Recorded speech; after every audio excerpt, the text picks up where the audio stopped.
Turkey మీదకి Iran ఈరోజు తెల్లవారుజామున 4 బాలిస్టిక్ క్షిపణులను అయితే ఉపయోగించినట్లుగా ఒక విషయం అయితే బయటకు వస్తుంది.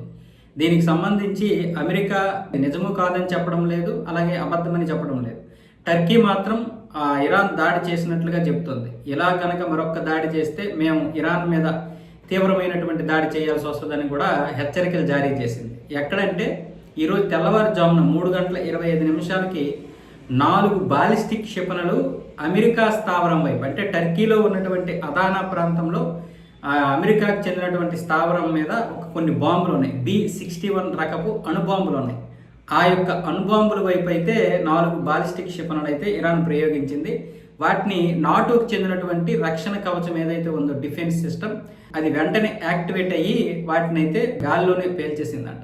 ఈ విషయం గురించి ఇప్పుడు ఆలస్యంగా అయితే న్యూస్ వచ్చింది. అంటే ఇరాన్ ప్రతి దాన్ని కూడా టార్గెట్ చేయగలుగుతుంది. ఒకవేళ కనుక అవి ఆ స్థావరం మీద పడితే కేవలం అమెరికా స్థావరం మాత్రమే నాశనం అవ్వదు, అక్కడ ఉన్నటువంటి B-61 రకపు అణుబాంబుల మీద కూడా దాడి జరిగే అవకాశాలు ఉన్నాయి. అదే జరిగితే మొత్తం పశ్చిమాసియా నాశనం అయిపోను. కాబట్టి వెంటనే టర్కీలో ఉన్నటువంటి అమెరికా పౌరులు వెంటనే వచ్చేయాలి. వాళ్ళ కోసం ఒక ప్రత్యేక విమానాలు కూడా వేసే ఏర్పాట్లు చేస్తామని ఇప్పుడు అమెరికా విదేశాంగ శాఖ అయితే ఒక ప్రకటన చెప్పింది. అంటే అమెరికా నోరు విప్పకపోయినా మరి అమెరికా విదేశాంగ శాఖ అంత తొందరగా ఆరాటం పడుతుందంటే అర్థమేంటి, అక్కడ దాడి జరిగినట్లే. అంటే ఇరాన్ తన యొక్క క్షిపణులతోటి ఇంత దాడి చేయగలుగుతుందంటే దీని వెనక చైనా, రష్యా చాలా స్పష్టంగా ఉన్నాయి.